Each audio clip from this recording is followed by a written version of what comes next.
Alhamdulillah kita telah masuk ke dalam bulan Ramadan. Artinya doa yang selama ini kita panjatkan Allah kabulkan.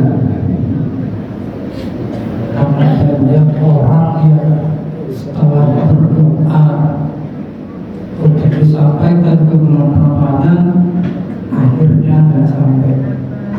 Udah mau sampai hari Minggu kemarin ada yang meninggal,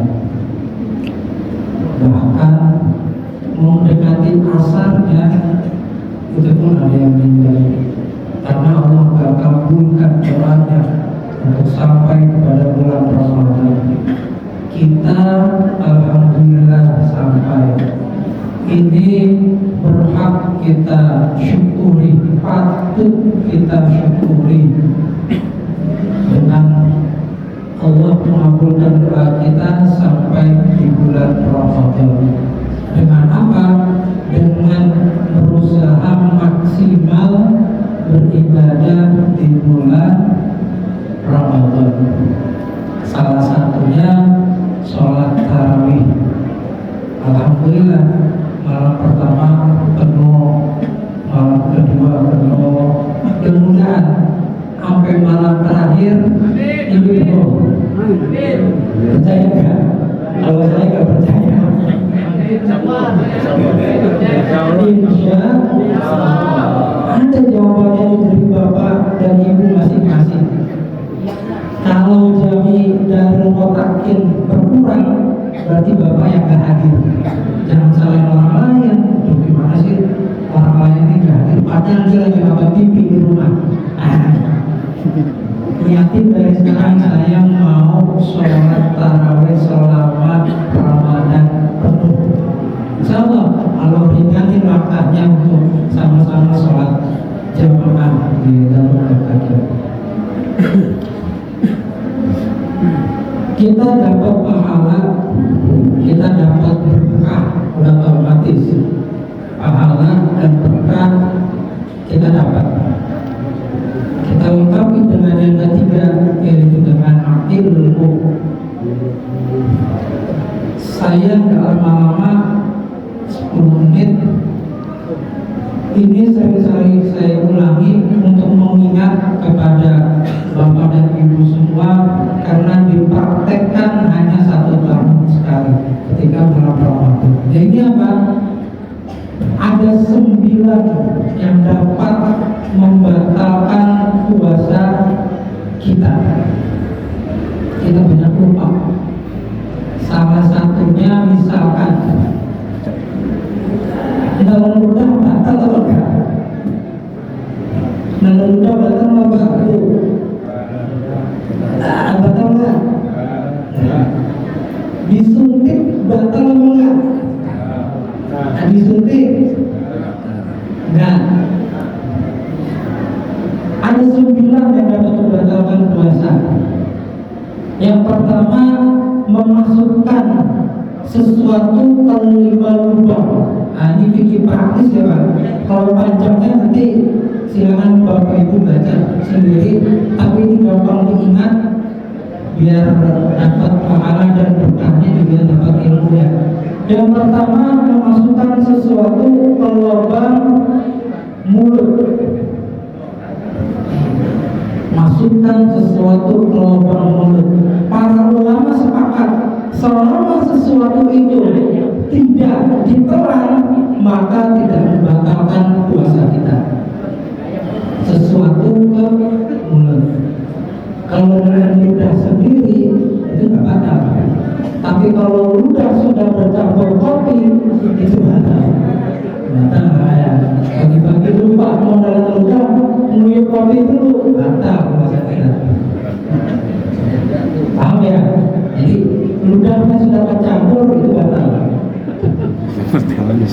Yang kedua, memasukkan sesuatu ke lubang hidung. Lubang hidung itu batal kalau kita paksain. Coba-coba dari mulut batal, kali dari hidung nggak batal. Masukin air, terasa hangat di ujung, batal puasa kita. Jadi ketika menghirup air ketika wudhu nggak apa-apa. Itu sunnah ketika kita berwudu minum air. Jangan dalam-dalam, jangan dalam-dalam. Cukup sampai bersih di agak ke tengah, nggak sampai ke ujung. Kalau ke ujung terasa hangat, masuk air, maka batal tersebut. Baik. Yang ketiga, memasukkan sesuatu ke lubang telinga. Batasannya apa? Jari kelingking kita. Kalau udah gatel, nanti orang pakai jari kelingking. Jari ya, bersih. Lubang yang kelima yaitu lubang buang air besar. Sama, pakai punggung jari aja, nggak usah tangannya dimasuk-masukkan. Datang. Baik. 5 ini yang dapat membatalkan puasa apabila dimasukkan. Yang kedua yaitu muntah dengan sengaja. Kalau nggak sengaja nggak batal. Jadi bapak ibu kalau muntah nggak batal, terusin puasanya. Yang penting habis muntah, kumur-kumur buang, bersihkan mulut kita. Jangan sampai ketika memuntah kita nggak bersihin ludah bekas muntah yang ada di mulut kita telan, batal puasa kita. Karena di dalam fikih muntah itu najis. Maka mulut ketika muntah masih ada sisa di mulut kita, kumur-kumur, bersihin mulutnya pakai air, ya sudah, teruskan puasanya. Gitu ya. Kalau nggak sengaja nggak apa-apa, tapi kalau sengaja mulutnya dikorek-korek dia lagi pagi sengaja tahu udah nggak kuat dipaksain olahraga muntah, batal. Kita yang bisa mengukur kita bakal muntah apa enggak. Ya. Yang ketiga, bersenggama. Bersenggama hubungan suami istri ini batal. Kalau bersenggama nggak boleh siang hari, tapi kalau malam boleh, silakan. Kalau siang membatalkan puasa kita. Baik. Yang keempat, mengeluarkan sperma dengan sengaja. Batal. Keluarnya sperma kita dengan sengaja batal. Bagaimana kalau nggak sengaja? Nggak batal. Habis sahur bisa langsung tidur lagi, mimpi bisa jadi basah. Ingat basah karena kita terusin puasanya, bersihin bekas mimpi kita dan terusin ke batal. Yang dimaksudkan yang batal itu yang dengan sengaja. Baik. Yang kelima, saya gabungkan haid. Yang keenam, melahirkan. Yang ketujuh, nifas. Malam udah sahur dan dia puasa, bagi ibu-ibu, terus dia haid siang hari, batal puasanya. Malam udah dia puasa, nggak tahunya siang hari beranak, melahirkan, maksud saya, batal puasanya. Dan itu nifas, apalagi keluar darah, batal. Baik cabang bayi yang jadi maupun cabang bayi yang nggak jadi, itu batal.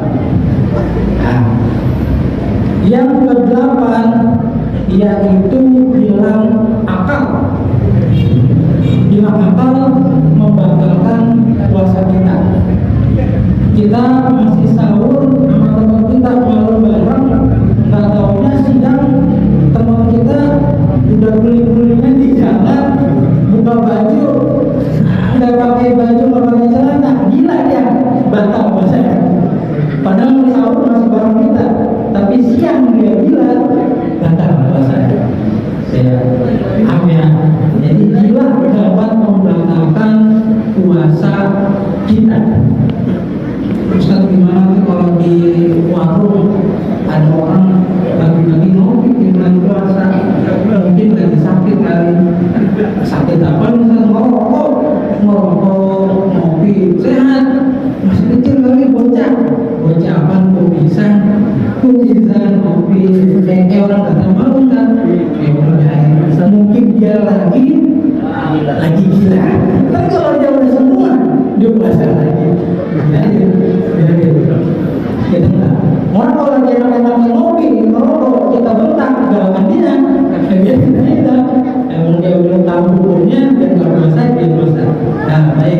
Yang terakhir yaitu murtad.